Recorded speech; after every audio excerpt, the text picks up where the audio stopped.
Today, what we want to do together is to take a little look at the no-code landscape. So first, we'll try to take a little look at what it is that we mean with no-code and why should actually all startups know about these kind of tools. Let's dive right into it. So first, how is this little presentation going to be structured? So as usual, a little introduction telling you who we are and what it is, this no-code thing that we want to discuss about. Then we'll have two steps. The first one is we will take the landscape and try to give you a little walk through the landscape with a specific way that we have of looking at these tools.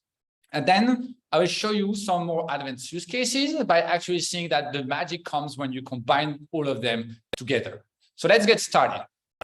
First, hello from 9X. This is Alex, is my co-founder. Jan is a guest instructor, so he's going to be helping us for the next cohort of our automation bootcamp. And this is me. My name is Pierre, but you can call me Piv. That's what I use in most places. We are basically three people who studied business, but just to get a bit more fun, and also when we wanted to build stuff, and colleagues like Moratas here wouldn't let us build the stuff or wouldn't create the functionality because it was not prepared properly. We just went around, started playing with stuff, and that's how we discovered no-code. So what is no-code? For me, no-code is kind of like the normal experience, or it's kind of the new evolution of what technology is. And the reason why I say that is basically it's because it meets at the convergence of three main evolutions within the history of software programming. First one is cloud computing. It started back then with you have your own servers, your own hardware, and then you run the code locally, to now you have everything in the cloud. The second one is APIs and microservices. So instead of building one huge piece of software like we did with Alex Crosby at Ubico at the beginning, you just do different pieces of software that will interact with each other to be more modular and also more efficient. And then finally, framework and libraries, which is basically a piece of code which is already written that developers reuse so that they don't have to build everything themselves. It's kind of the same logic as what you have with APIs, where you just basically use an external provider services that does something for you, like route optimization or enriching information based on people's name and company, getting their emails. So if you mix the three of them, then no-code comes as a natural evolution. Why? Because there's no infrastructure, not even a place to actually write and run any code. It's just everything is done for you. 90% of what you do is actually interacting with APIs, and the logic of APIs and microservices is at the core of no-code, because if you want to build things that are efficient, where you need as few knowledge as possible, then you need to rely on everybody else's work. And using APIs, using the power of what developers have built for you is kind of the mindset behind no-code. And finally, everything you use is a pre-written piece of code. So in some way, actually, no-code is kind of the absolute framework, or maybe the libraries. I'm not sure what the difference is. So let's say it's both. So simply put, web technologies are now for everybody. You just need to have a web browser, and then you can leverage the power of web technology. This is going to change the way we work, for sure. That's what we do every day. But we also believe that this has the potential of changing the way everybody works. So let's dive right into it. The issue with no-code is that you have a lot of options. So you're new to no-code, one of the first questions will be, okay, but then which platform should I use? And answering is going to become increasingly difficult because there's a lot of them. Every new month or week, there's a new platform coming out. So this is how the landscape looks like. One of the reasons for that is because it's trendy. A lot of people want to use technology, and obviously there's not enough developer out there in the world to answer all the problems that can and should be solved with technologies. So no-code comes there, and let's say every provider looks at a problem and says, okay, I'm going to come and offer people a way to build a solution without having to know how to code to solve that specific problem.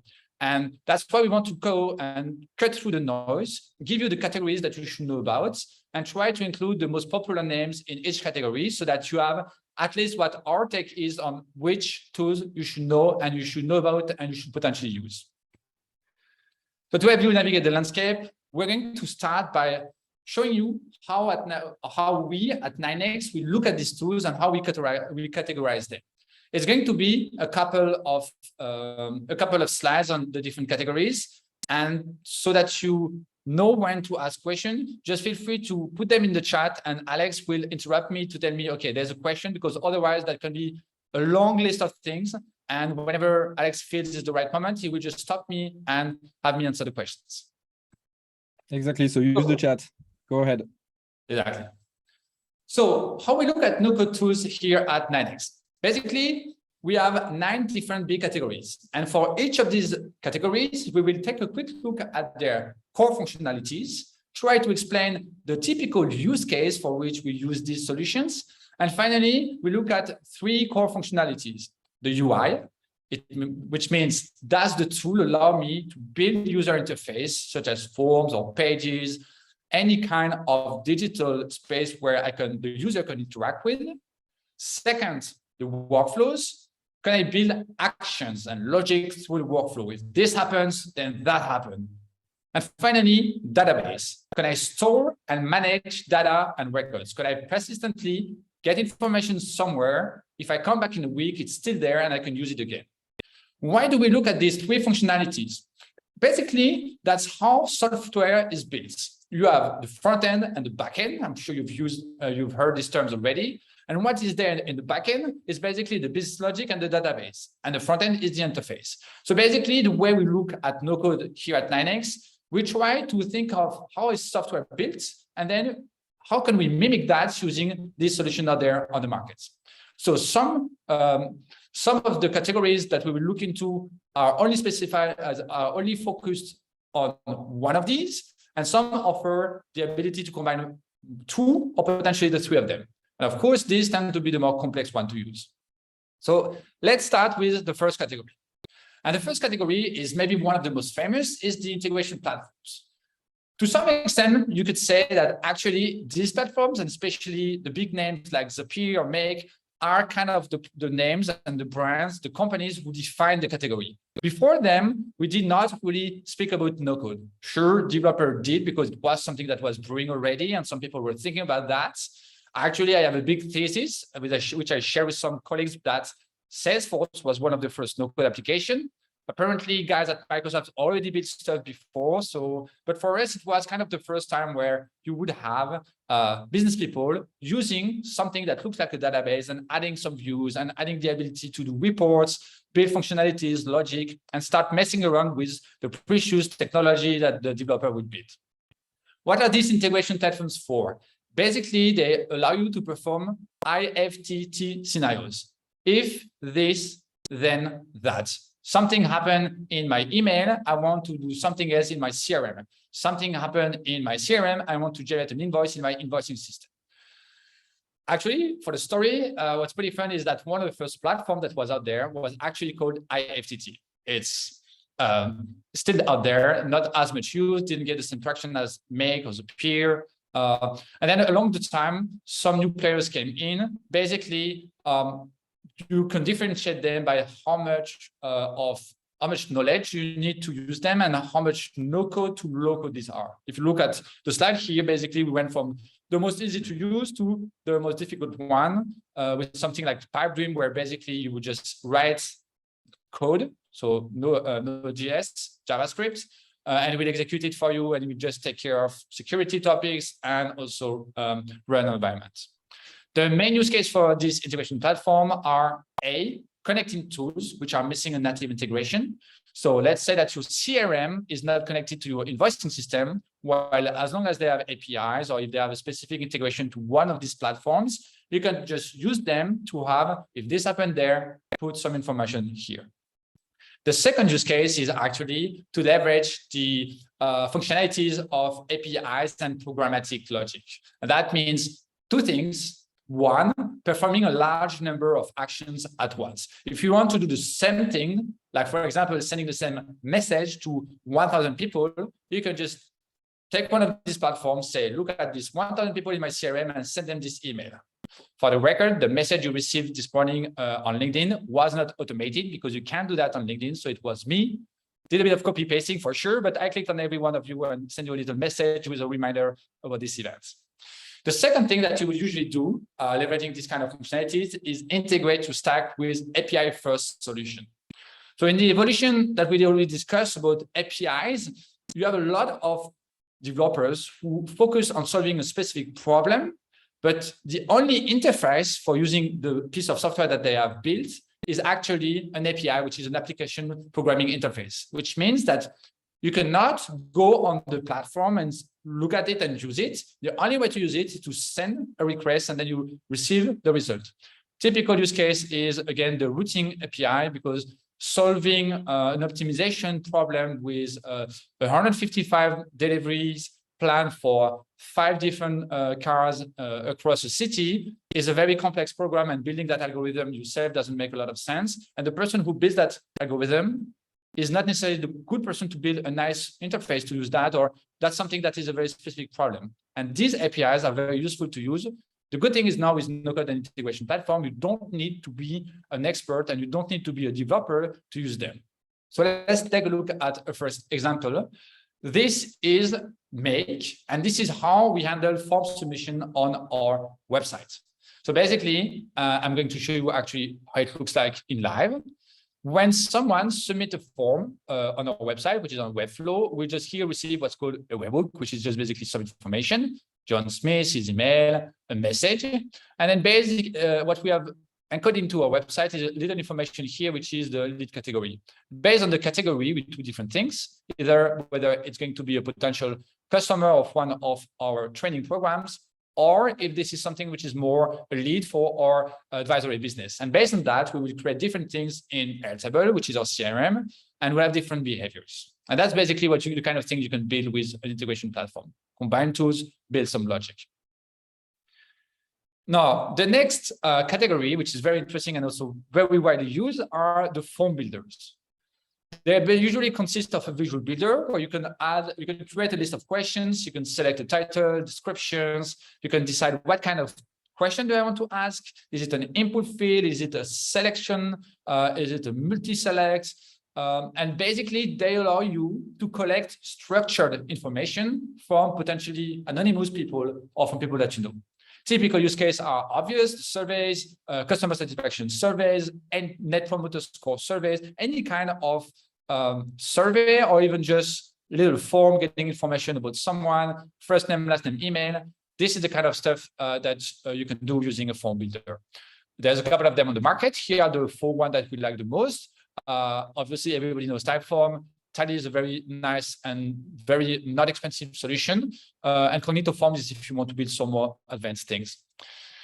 Let's take a look at another example and how we actually use Tally here at 9x. So for example, what we do with our students when they are done performing or when they're done going through our boot camps, we ask their feedback to make sure that we can improve the content of the boot camps afterwards. They will receive a little survey. I'm going to close the first one and here. So that's how it will look like. They will receive a link. And if you pay for it, then you can have it been a bit more fancy, called 9x/automation feedback. In our case, we're a bit cheap, so we kept it like that. And then basically, you get a page. You can click on a button to start, and you have a series of questions. I really prefer this one, so put some stuff. So how has your knowledge of no-code tools improved? Well, domestically, it can be perfect, but still, it improved. How confident do you feel about automating work using no-code? I feel very confident. What were the most important learnings from you during this bootcamp? No-code is not that complex. Are there areas where you still are struggling after the bootcamp? Understanding the French accent, English from PIV. There might be some APIs out there to help you here, but still, even for me, it's a bit complex to understand. Now, how does it actually look like in the tool? Well, basically, this is here the page. You will have the ability to put a title. This is our welcome page. Then we have the break for the second page, and you have the question. And let's say here, if I want to add something, I can just always click on insert block.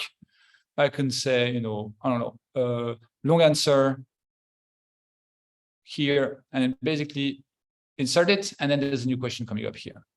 I don't want to mess with this because Alex did it, so I'm just going to delete it now. All right. So now let's take a look at the next type of tools, the website builders.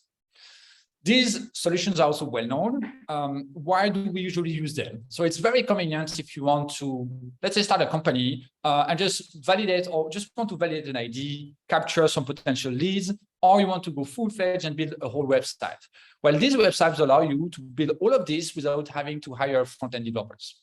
You have different tools with different functionalities. Starting to the left with the most simple one, card, you can literally build a single page landing page with a form connected to your CRM or to Airtable in a couple of hours. And afterwards, I will show you an example of one page we've built literally in 2 days. If you go a bit more with Styling or Instapage, you get a bit more functionalities. For example, you can do A/B testing on your page, meaning taking 50% of your traffic and showing them a different version of the page. And then see if the results are different. But you can also have more advanced features like sharing blocks through different landing pages if you want to reuse content and don't want to have to go and modify it everywhere. And then finally, on the right, you have Webflow, which is basically a tool that allows you to build a web page, not only one page, but a full site, full website, and that will basically translate everything which is actually HTML and CSS, which are the technology behind any kind of page, and will also provide you with the ability to extend that with some nice either JavaScript, but all of this without necessarily knowing how to code. And why? Because it's basically a visual builder, and you can say drag and drop elements, define some information, styling, and potentially add some animations, all of that without knowing what the actual code behind it is. So let me show you one example with card because it's easier. And whoops, sorry. Let's go here. But actually, let's first take a look at the page I want to show you, which is the one from one of our courses, the local starter pack. As you can see here, very simple header, explore course content, and let's see how this is built. So I'm going to close here our 30 pages. We'll leave them. And we take a look at the card page. So first, the live website. So as you can see, actually, there's already a mistake because it's local now, but I wanted to have something which is more explored, the course content. So I will need to go and modify that. And basically, you have a page. It's not just one piece. You have the hero, an image, a button. You can have several columns. You can have a nice here GIF animation, 3 columns, some more information. Little pre-built component with our faces, awesome. Super nice, and even a little pricing section. In our case, it was simple, it was only one price, but all of this is pre-built, and there basically it makes it easier for you to build it and faster. How does it look like in the builder? Well, it's very straightforward. Everything is visual. You can select any elements and just go. For example, here, learn local now, because actually it's driving to the content. So explore the course content, and then just done, and boom, just like this, it's already live. Actually, it's not live. I need to click here. I need to come and click here. It's publishing. So that is a bit of time, but if you had to go and ask your front-end developer to do that, I bet you it's going to be a bit longer to do. And now I come here, refresh the page, and boom, content is already there. If I want to bring people to another page, I can just change the URL, and it's going fast. Any questions so far, Alex? There's one question from Julie from Circular. Hello, Julie. The question is, so how do you easily differentiate all these tools? Do you have any way to recognize quickly what is the added value for each of them? Because there are so many tools. So to that, I'll try to answer that briefly. So first of all, the tools that we show you in this presentation, we had a look at them. So we had to create accounts and explore. Obviously, if you do that over a long period of time, you start seeing some patterns. So now we can look at a new tool's website and safely guess 80-20 what we might find there, without necessarily understanding the differences, but you start to see pattern. And a year ago, when we started, it was not necessarily clear how to distinguish those tools, and that's why we created this classification. So hopefully this is something that can help you cut through the noise and spare you the hours of testing. But if you start and you have never used these tools, the shortcut is there's no shortcut and you have to test them. I hope that answers your question. And that also what I would do is there's a lot of people out there now putting a lot of content, and obviously the no-code and low-code scene is getting more and more traction. So before you go and buy a tool, you could just go and look at what people are using online. It's also part of kind of the mindset is just do your own research, so to say, but ask people around. And like us, a lot of people are just super enthusiastic about this new generation of tools. Just ask around and you will get some feedbacks and what are the pros and cons of each solution, definitely. So now moving back to where we were. Next, the next type of tools, which are also considered no-code tools, are the productivity tools. This one, these are pretty obvious. You can structure how you work as a team, you can manage tasks, you can manage information. The reason why they're also considered no-code tools is because they also have now APIs. And because they have APIs, you can use integration platform to actually build functionality on top of it. But also, some of them moved away from being only task management solution and started integrating some logic, the ability to build automations, the ability to change different views on the same information. And maybe to make that a bit more clear, let's take a look at Notion, which is a solution that a lot of people use. For us at 9x, we use that as our internal source of knowledge. And that's also where we put everything that needs to be written. One of the reasons for that is if I go and start writing a document on Google Doc, I'm going to spend half an hour just figuring out what should be a title, how should a subtitle look like, and so on and so forth. The good thing is in Notion, it's already predefined, and it's very difficult, even for me, to have something that looks like shit. So let's take a look at our Notion and why we like using that. One of the examples of the things we do in Notion is we keep track of our content. And what's super nice is because in our content pieces on the structure of a piece of content, we have put dates.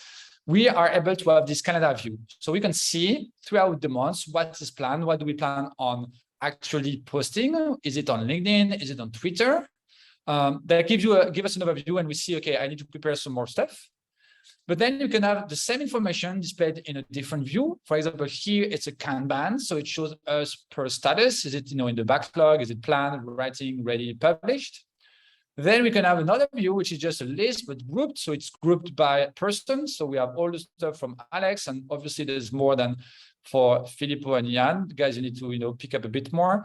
And below, if you see me, I have a bit more, but all of them are planned and backlog, so I'm not really doing my job. Here, you can have another filter view with everything, but just in the backlog. Here, everything just planned and so on.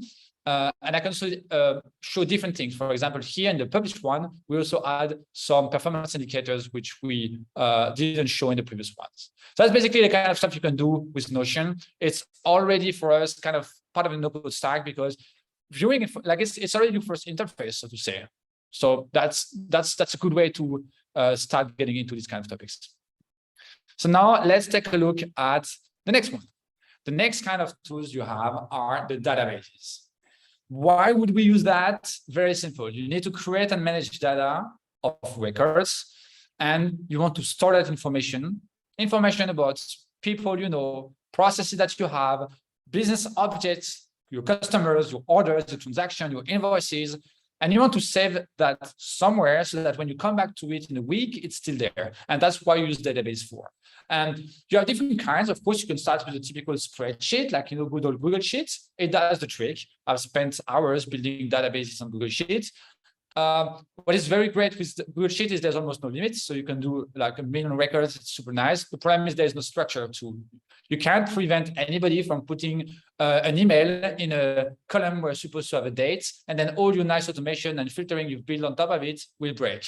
That's why you have some more robust solution like Airtable, no-code database, or even the Retool database solution, which are basically tools that allow you to store data just the same way an SQL database would, which means it takes into consideration not only database structure, you can link objects between each other, one customer linked to several others, linked to several invoices, but also data types. What kind of data am I putting in there? Is it a person, or is it an email? Is it a phone number? Is it a date? Is it an image? Is it a file?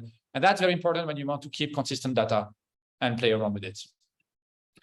Let me give you a little example. One of the things we manage in Airtable, we obviously do a lot in Airtable, is, for example, we keep a directory that we use for actually as the database for a little app I'll show you later for all our learners, and to keep track of what everybody does, what they work on, and especially what kind of tools they're using.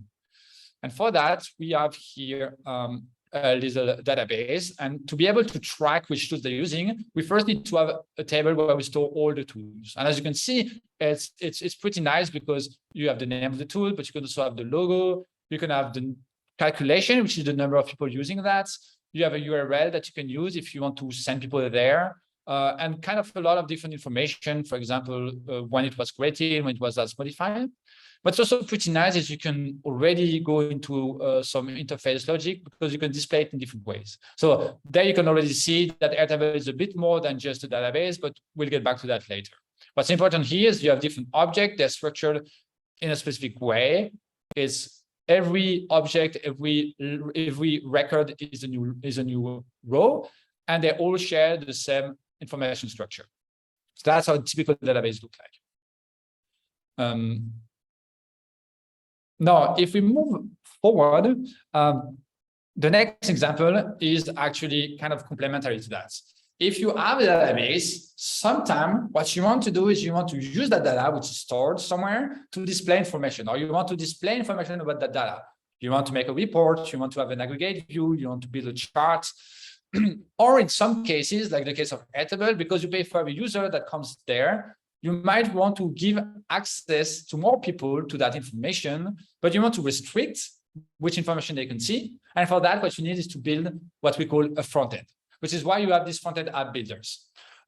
Software, for example, has been developed for building front-end on top of Airtable. So you take your Airtable base and you put software on top of it, and then you can actually build some functionalities. And that's exactly what I'm going to show you in the next examples. So in the case of our directory of learners, we actually built a little app because we wanted to show them how they can do this. And because also for us, it's very useful to, it's a bit more convenient to see who is using which tool. So let's take a look at how this is in live. So the database you've already seen. I can close that. This is the app basically. What this front-end builder allow you to is to customize. Also here, I've gone a bit more fancy than with the Tally, and I already put a custom domain. So like it's a live. It looks like a live app. Nobody knows. Actually, I'm logged in, so I had to here put an email and password, and that's what also the front-end builder often takes care of for you. Is just the whole login process, which is very nice. And here, for example, I have a view of all my tools, and I have a little filtering capability. I click on integration platform, and I can see all the integration platform. If I remove that, then it comes back. That's typically the kind of stuff you can build. And that's how it looks inside software. So basically, you have here this element that I was just showing you. You set up where the data comes from. So it comes from our Airtable base. This is the table, tools, and a specific view. I can say, okay, how do I want this to be sorted? For example, if I say, no, I don't want it to be like members count. I want this to be sorted by the name. I can change that here, or the count of people using that here, name A to Z, and it's different. And of course, I can decide, okay, based on my Airtable data, which field do I want to show? And here I put okay for the logo. I put the logo. For the name, I take the field which is called name in Airtable. For the text, and so on and so forth. So that's basically for the front end builders. Any questions so far, Alex, on that? No, not so far. You can go ahead. Maybe one question from my side for people to answer. Am I speaking a bit too fast? Because I tend to do that sometimes. Or is it okay? Okay. Silence. Silence. Okay. Perfect speed. Good. Perfect speed by Yeah. Jonathan. Everybody's delighted. Everybody's Let's- just like, wow, Next one. that elocution is Alex, world thanks. class. Let's go to the next one. Internal tool builders. Now we come at the big guns. Why building internal applications? So in some cases, what you want is not just a nice front end on top of the database. What you want is to have your own internal system that can perform some advanced functionalities. And in that case, you will use one of these bad boys. One of the examples of using these solutions could be, for example, you have developed your own product. Let's say, you're a car sharing company and you have all your users into one base, and then you have an app where people can book the car, they can register, they can pay and everything. But you need your back office people to be able to actually see what's happening. So you have two options. Either you will ask your dev team to actually go and build that solution, or you can use one of these. Why these are useful is because they will offer standard components that you can place on the grid to create a specific UI. Typically, I want the list of users, I want a specific list, I want a table, I want a graph, I want different kind of views. These will already be prepared. You don't have to write code for them. And a developer will have to. That's the difficulty. You can easily plug these on top of either a database or an API. So if you have a database, which is the one on which your application is running, you can just plug onto that. And then automatically you can build reports. You can make these reports evolve. You can make different views based on which team needs to see what. And that can be way faster than actually having a development team do that. Throughout these, and that's why they're called internal tools, they will always favor the speed of implementation by limiting the ability to customize, which means you can do almost nothing regarding design, which is why these are used for internal purposes and not for building your own app, even though some people actually build some customer portal, or if you have some internal users or users which are customers but don't need something super fancy, that's what you can use these internal tools for. One example is task management system. So in our case, we use also Airtable as an internal tool. And on top of the database we have, one of the database we have is just a list of tasks of what we need to do. And then here, rather than looking at the database view, where it's just a big table with records in there, we built a little interface that takes into consideration who is the current user. In that case, it's me. As you can see, it displays all my tasks and, well, little applications. So 3 tasks completed, 10 tasks are overdue, and I still have 10 in the backlog. So I need to cut it a bit short today and get to work, because that's going to be a bit, otherwise I'm going to be into a bit of trouble with Alex. But that's basically what. One question. There's one question, Pierre, from Tillman. How do you define workflows in the context of internal tool builders as opposed to make? So if I work with an internal tool, how are workflows built in these tools? Yeah, I mean, it's a good question. And actually, I can give a little example. I hope I won't show you too much data, but basically, these tools will also give you the ability to build automations. So basically, it is internal tool, and that's why Airtable comes often, because it studies as more as a database, but along the time, it builds some new capabilities. And typically here, it builds you the ability to run automation based on criteria.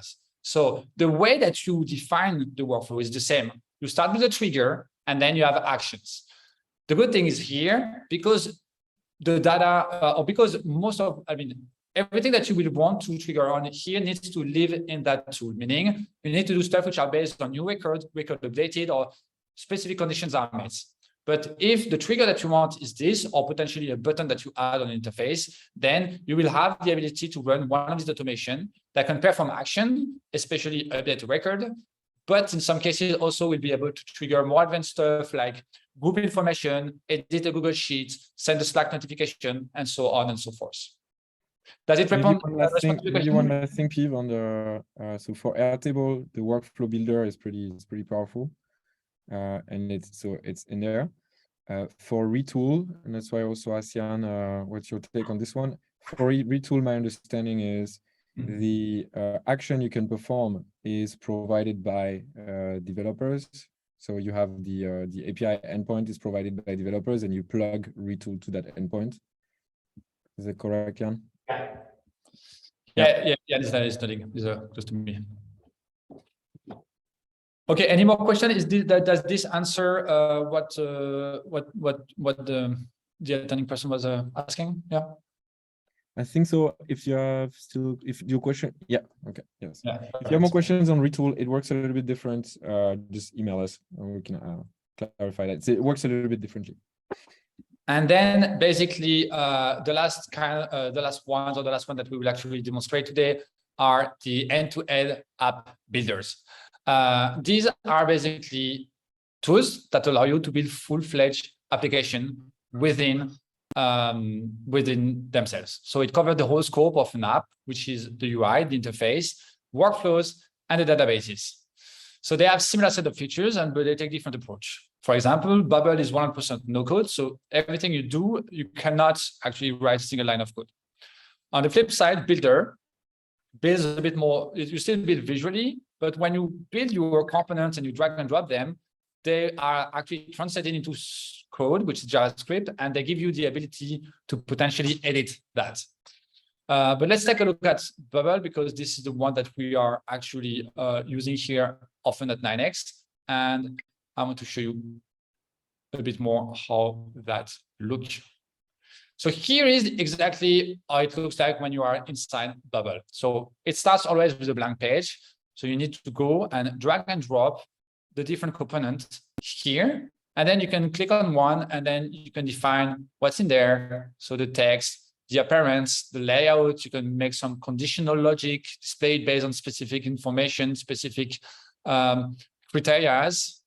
And then that's for the UI. You can also add some workflows. So if this button is clicked here, I want you to sign up someone with LinkedIn, set a thing, do that. And finally, also within the tool, you have the database.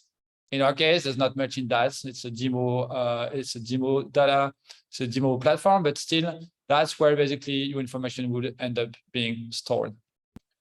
And of course, you do not only you have the database, but you have the ability also to modify the database, create new tables. For each table, you can define fields, what are the type of the field, text, user, date, so forth. So that's basically how Bubble would look like. And once you publish it, well, it's a full-fledged application. If I click on it, obviously some things happen, and I'm not logged, so I need to log in. So we make exactly the same. The question, yeah. the question on app builders. 2 questions from Jonathan. For what use cases do you recommend end-to-end app builders?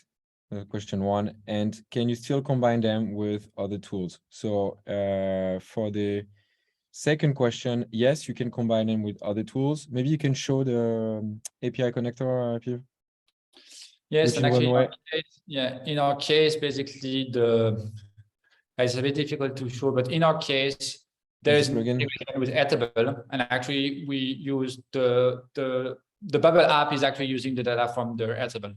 So we have here, and basically you have to come and connect with different data sources. So yes, you can combine them. There's different ways you can combine them. First, like a tool like Bubble has a plugin marketplace. There's plenty of developers that are building solutions for like to extend the scope of what you can do with Bubble. For instance, you have a calendar plugin that prevents you from having to build a calendar from scratch. You can just use that plugin, and then you can connect obviously Bubble from using its API. So either you can create records inside Bubble with the Bubble API, or in the workflows that Piv showed, there's also the possibility to make an API call. And with that, you can basically continue the next step in the destination tool that you need. And then for which use cases would you recommend end-to-end app builders? I think this one is tricky. You see a lot of people, like majority of the market that's using these tools is building MVPs at the moment. We have had the experience of building applications with Bubble last year for clients for internal tools. We felt it was safer to build solutions for internal tools because we wouldn't run necessarily into performance issues. You have less users. There's maybe also less expectations when it comes to design, and Piv and I are not designers, so that helps. However, Bubble and like in all these solutions, as Piv stated, they are abstracting programming language, so they are not necessarily simple. And so if you learn Bubble, first it's going to be a learning process over multiple months, and you are learning programming, and at some point you will have to solve engineering problems. Just to give an example, if you create a website that displays a lot of photos, at some point your website will be super slow if you load 1,000 photos when you load the page.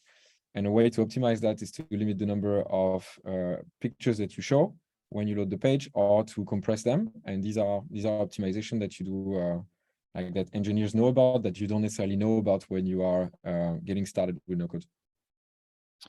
Yes, and maybe to add on that, one way of knowing when to use them is basically when you can't use the other ones. So if you want to have an application where you have login functionalities, first there's only two options, meaning that you want your user to go on there and to be able to log in. Either you use a tool like Airtable and build an interface, but then you will have to basically, most of these tools you pay per member, you pay per user. So it's going to be very expensive if you build your app on that. And for every new member that joins your application, you have to pay $20 per month. That's not possible. So then the next solution would be the front-end builder. And basically it's, as I said, one of the way of the front-end builder comes with pre-built components. If whatever you want to build is not part of the pre-built components, then you have no choice. You need to go with a no-code full-fledged application builder, because that's the only way that you will be able to have the ability to build automations, to build logic, have a database, and also be very free on the UI. Of course, you can try combining a website builder with one of these, one of the database and automation tools. It's also possible, but it's still a bit tricky, even though things are getting a bit more advanced there. So that's how I would choose. And then we do have another question that came in from Tillman, and maybe I can take this one, and then there's another one for you as well, Piv. So Tillman asked, don't you look at Airtable and Retool as end-to-end as well, or at least they're going in that direction? And I would say 100% they are in terms of the features. So also what Piv mentioned with Retool releasing their new beta database feature, it's definitely moving in the sense of an end-to-end builder. The one big differentiator there is actually not so much maybe on the features, but more on the pricing model.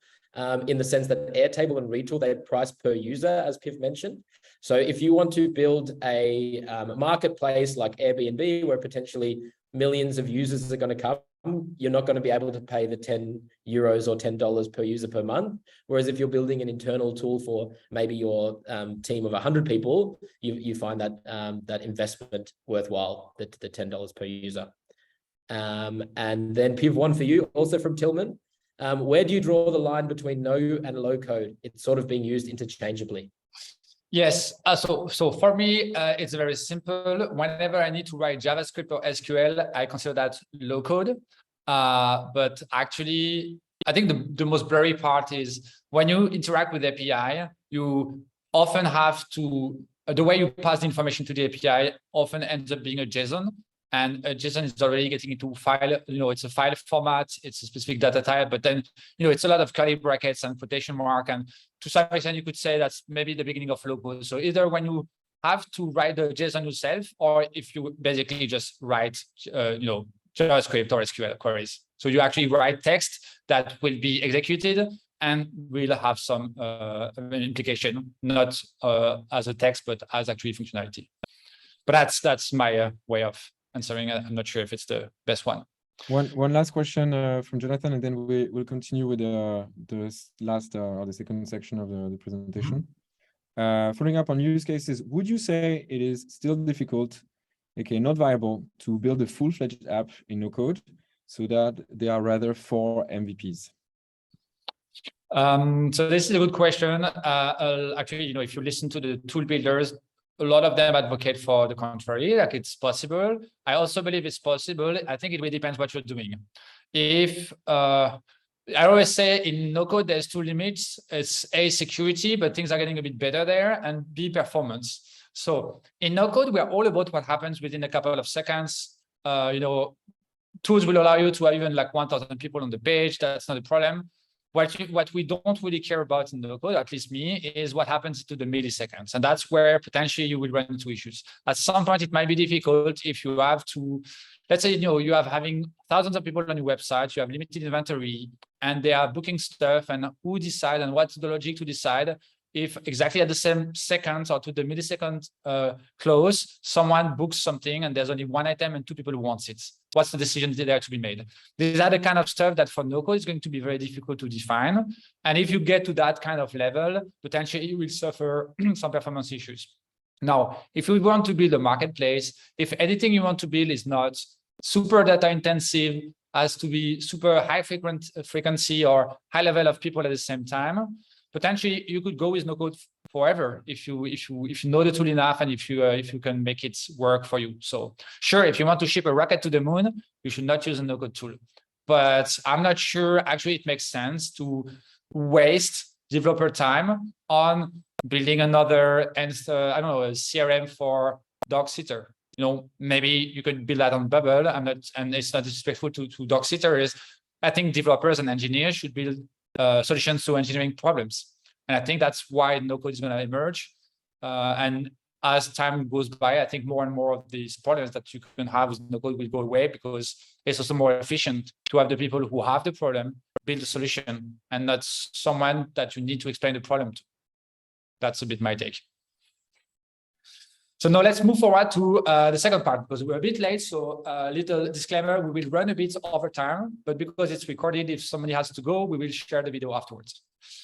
So that was it for first part on the tools and the use case they cover. Now, what I want to go into with you is actually where the magic really happens. And the magic really happens when you combine tools together to unlock some advanced use cases. For instance, you can build a powerful web app with Airtable as a database, and also as a backend, software, and a bit of make, because sometimes there's stuff you can't really do in software, but if you use software to trigger make, that will then do stuff into Airtable, then it works. So that's basically the kind of example I want to give you.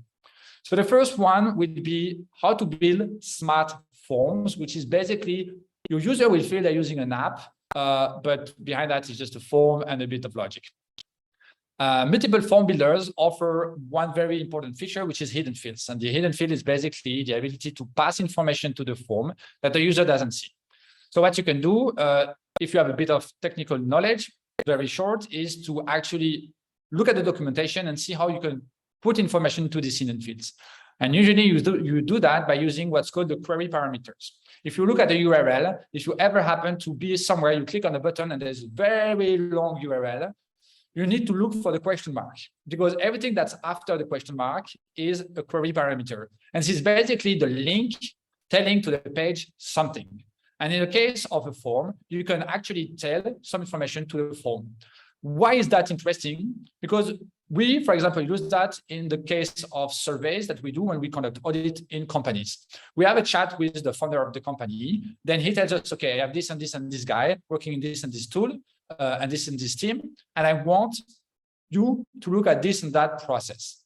Now, instead of sending a form to these guys, saying, okay, what's your name? What's your last name? Which team are you working in? What's your main processes? We can generate a survey, pre-populate some of that information using the query parameter, and then send that to them. They already see a form that says, hey, Alex, how is it going? I wanted to ask you about your marketing team and how you tackle the landing, the marketing, the Facebook ads campaigns. And this gives already, enticing experience to the user, gives them the impression that he's already receiving some information that he doesn't have to input. But also in the background, I also can pass a field that he doesn't see, which is, okay, that's your ID in my Airtable. And then afterwards, this is what would happen. I send in the form pre-filled with the ID. Send that using Make. I send that via Gmail. You receive an email with the link. He clicks on that. Then you can fill the form. And because one of the fields that I passed is one which is hidden, that contains his record ID, when he submits the form, I can use Make to go back into Airtable or my CRM and update the information in that tool using the ID I just passed. And just like that, you have the ability to have actually a form, so an interface in which a specific user has a unique link to access it, to write information that you can get back into your database. There is no login functionality, but it's already a way to have people interact with your own data. So that's pretty nice. Let's take a look at another use case, the dynamic landing page. For that, you will need a website builder, a bit of production database, or just some data somewhere, and an integration platform. And what we've built with that at 9x is we built a referral program. We didn't want to go and pay for a platform. We wanted something very simple. If one of our students refers somebody, then we want that person to receive a discount, and we want also like to be able to welcome him and say, "Hey, Alex, join the bootcamp." And if you look at the screen, it's small, it's written 250 off thanks to Jan's referral.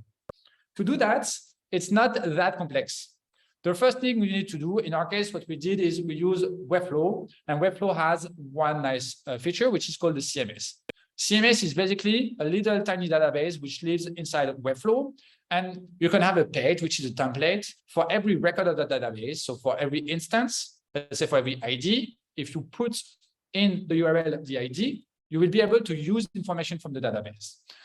In that case, what we did is we store the name of the person who is referring, the name of the person who is referred, and an ID. We store that into Webflow. The way that we are storing that is actually by having people give us the information. We put that into, and they give us that through a form that is linked to our Airtable. And we use make to, every time we have a new information, to sync that information back into Webflow. And then when the user go on Webflow, or when they receive an invitation, which is, okay, someone referred you, so you send him the link that contains a URL with their ID, they come on to Webflow, and then the Webflow page displays what I've shown you, which is basically a personalized message that refers to that person and the person who invited them and applies automatically the discount we wanted to give them. So that's how you can build functionality combining website builders, database, and integration platform. Another example of what we've done is funnel step automation. This is basically what you can do for every process that you want to follow. What do? You use a database to store information about your process. You have different statuses. And then basically, as things go forward, as specific stuff happens within the different tools you have, you will keep track and you will sync the status of your process. How does it look like? Someone comes on our website and submit a form. With Make, we already seen that. We will go and create in Airtable, which is our CRM, a new lead. And then what happens is if that person didn't book a meeting already, we send an email automatically. Hey, this is me, Piv. I'm the founder of 9x. I've seen that you applied I've seen that you dropped us a message on a website. Let's have a chat. And once this happens, I will also automatically update the status to lead contacted. In my email, I put a little link which allows the person to book a meeting with us. Whenever they book the meeting, then it becomes meeting booked, and it generates a Zoom link so that I can invite them and we can have the chat. If the chat is done, then I will change the status again, and this is going to be meeting done. And in the end, I'll go, and that's the only moment where I need to do something manually. I need to decide whether this lead is a qualified lead or not. And if it's a qualified lead, I click on a button, and then there's an automation that creates a deal and a company and a contact, just like you had it in Salesforce. But yeah, that's just a bit simpler and just the way for us to have something. So basically, you can build logic, you can build what you would find in software solution, and you can have that fit any type of process. So that's one of the reasons why, if you have some process you want to automate at work, getting into Airtable is a good start, because then you can start, looking at your recruitment process, looking at the onboarding process for B2B customers, and so on and so forth. And one last remark on this one. It's always specific to each company. You always make tweaks to it. So you will always need some sort of customization to really adapt to your optimal process. And that's why you will not get the optimal process just with out-of-the-shelf tools. You will have to tweak things. And this is where no code can help you. Yeah, because with that idea, you can have your sales process, but just on another, on another base. You can also do the let's say the production process for your social marketing. So you say, I need to create the visual, I need to create the message, I need to publish it, and then once it's published, I need to push it. So every process could be logged into the same solution if you go and use one of them. Now, another one that we like a lot. The last one. Yeah, it's the last one actually. Also, promise. Reports on your tech stack. What's very common is that you are in a startup, you're growing, you raise a bit of money, and then, of course, you're going to use a CRM, you're going to use an invoicing system, a payment management system, you're going to have a customer support system, and so on. And then you have a lot of tools with a lot of different information. And then comes the moment to actually do some reporting. For example, if you have you might have your application tracking system, and maybe you don't have the graphs that you want to in there. So you want to build your own reporting. What you can do in that case is the following. You use an integration platform to get information from your stack. Let's say I'm the new team lead of a customer support team. I want to see how many conversations we have every day, and I want to actually send a notification to all my people every day. I'm going to use Make to get from the Intercom API the number of conversations that day. I'm going to put that data in Airtable, do a bit of aggregation, meaning I'm going to calculate how many of these conversations are closed, how many were successful, what's the average rating, how much time did it take to close the conversation, and then I'm going to split that by user. I'm going to display that information potentially in an interface that I build on Airtable interface on software, so that everybody in the company can have an overview of the current situation of customer support. But also every day and every week, I will send a report via email or via Slack to the member of my team so that they can keep an eye on, okay, that's how much work you've done today. And that's how many open conversations we have, or that's how many conversations you closed today. Good job. And that's basically something that's can drive productivity, can also keep people motivated. And that requires you to interact with the API, but you don't need to, and you will never ask your team of development or developers to actually go and build that for you. So this is a typical example of what you can do with no-code solution. But of course, it's not limited to, that's not limited to what we've shown you. If you look at this slide, you will see basically all the use cases that could potentially be automated, and I'm pretty sure it's not exhaustive. These are only the ones that we have ever already either done ourselves or seen people in organizations with which we work already automate. And that's basically all I wanted to show you today in terms of use cases. So there are many more you can apply for any function, as you can see here, but that's also a thing that you can build tomorrow.